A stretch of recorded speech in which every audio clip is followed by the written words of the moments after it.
ഇന്നത്തേത് നല്ല ക്രിസ്പിയും നല്ല ടേസ്റ്റി ആയിട്ടുള്ള ഒരു സ്നാക്സിൻ്റെ റെസിപ്പിയാണ്. വെറും 5 മിനിറ്റ് പോലും വേണ്ട നമുക്കിത് ഉണ്ടാക്കിയെടുക്കാൻ വേണ്ടിയിട്ട്. നല്ല ടേസ്റ്റിയാണ്. ഇത് ഉണ്ടാക്കുന്നത് എങ്ങനെയെന്ന് കണ്ടുനോക്കാം. അപ്പോൾ ഇതിന് വേണ്ടിയിട്ട് ഞാൻ എടുത്തിട്ടുള്ളത് 3 ഉരുളക്കിഴങ്ങാണ്. ഒരു രീതിയിൽ ഒന്ന് ഗ്രേറ്റ് ചെയ്തെടുത്തിട്ടുണ്ട്. പറ്റ തിന്നായിട്ടില്ല, കുറച്ചൊരു കനത്തിലാണ് ഇതൊന്ന് ഗ്രേറ്റ് ചെയ്തിട്ടെടുത്തിട്ട് വെള്ളത്തിലിട്ട് നന്നായിട്ട് കഴുകി വെള്ളം ഒഴിവാക്കാൻ വേണ്ടി വെച്ചിട്ടുള്ളതാണ്. ഇപ്പോൾ ഇതാ നന്നായിട്ട് ചൂടായിട്ടുള്ള പാനിലോട്ട് ഒരു 2 ടേബിൾ സ്പൂണ് വെളിച്ചെണ്ണയാണ് ഒഴിച്ചെടുക്കുന്നത്. അതിന് ശേഷം നമുക്ക് ഒരു ഉരുളക്കിഴങ്ങ് ഇതിലേക്ക് ഇട്ട് കൊടുക്കാം. ഇനിയിപ്പോൾ നമുക്കിതൊന്ന് ജസ്റ്റ് മറിച്ചിട്ടെടുക്കാം. ഒരുപാട് ടൈം നമ്മളിത് വേവിച്ചെടുക്കുന്നില്ല, ചെറിയൊരു രീതിയിലാണ് ഒന്ന് വേവാക്കിയെടുക്കുന്നത്.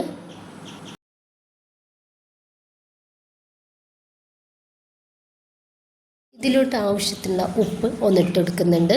ഇതിലോട്ട് 1 ടീസ്പൂണ് മുളക് പൊടി ചേർക്കുന്നുണ്ട്. എന്നിട്ട് നന്നായിട്ട് നമുക്കിതൊന്ന് മിക്സ് ആക്കി എടുക്കാം.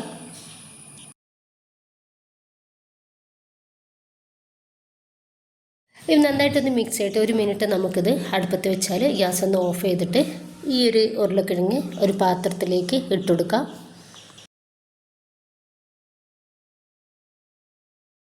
ഇനിയിപ്പോൾ ഇതിലോട്ട് ഒരു 4 ടേബിൾ സ്പൂണ് കോൺഫ്ലവറാണ് ഇട്ടുകൊടുക്കുന്നത്.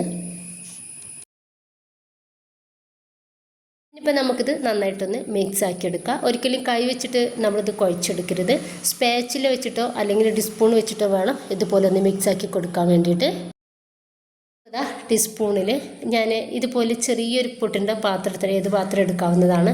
ഇനിയിപ്പോൾ അതിലേക്ക് ഒരു 3 ടേബിൾ സ്പൂണോളം ഇതൊന്ന് വെച്ച് കൊടുത്തിട്ട് ജസ്റ്റ് ഇതുപോലെ ഒന്ന് ഫില്ലാക്കിയിട്ട് എടുക്കുന്നുണ്ട്. എന്നിട്ട് നമുക്കിതുപോലെ ഇതൊന്ന് തട്ടിക്കൊടുക്കാം. അപ്പോൾ ഇത് ഒരേ ഒരു സൈസിൽ കിട്ടാൻ വേണ്ടിയിട്ടാണ് നമ്മളിതിങ്ങനെ ഒന്ന് ചെയ്തെടുക്കുന്നത്. ഇപ്പോൾ ഞാൻ മുഴുവനായിട്ട് തന്നെ ഇതുപോലെ ഒന്ന് റെഡിയാക്കി എടുത്തിട്ട് ഇതുപോലൊരു സ്പാച്ചിൽ വെച്ചിട്ട് ഇതൊന്ന് റെഡിയാക്കി കൊടുക്കുന്നുണ്ട്. 2 സൈഡും ഇതുപോലെ ഒന്ന് റെഡിയാക്കി കൊടുക്കാം. ഇനിയിപ്പോൾ ഇതാ ഒന്നുകൂടി ഞാനൊന്ന് കാണിച്ചു തരാം. ഇതുപോലെ ടീസ്പൂണോ അല്ലെങ്കിൽ ചട്ടുക എന്തെങ്കിലും വെച്ചിട്ട് ഇതുപോലെ ഒന്ന് റെഡിയാക്കി എടുക്കാം.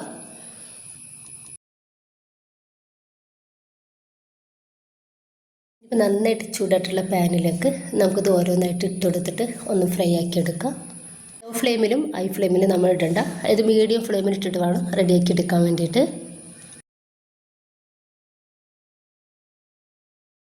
2-3-4 പ്രാവശ്യം നമുക്കിത് തിരിച്ചു മറിച്ചിട്ടെടുത്തിട്ട് ഒന്ന് റെഡിയാക്കി എടുക്കാവുന്നതാണ്.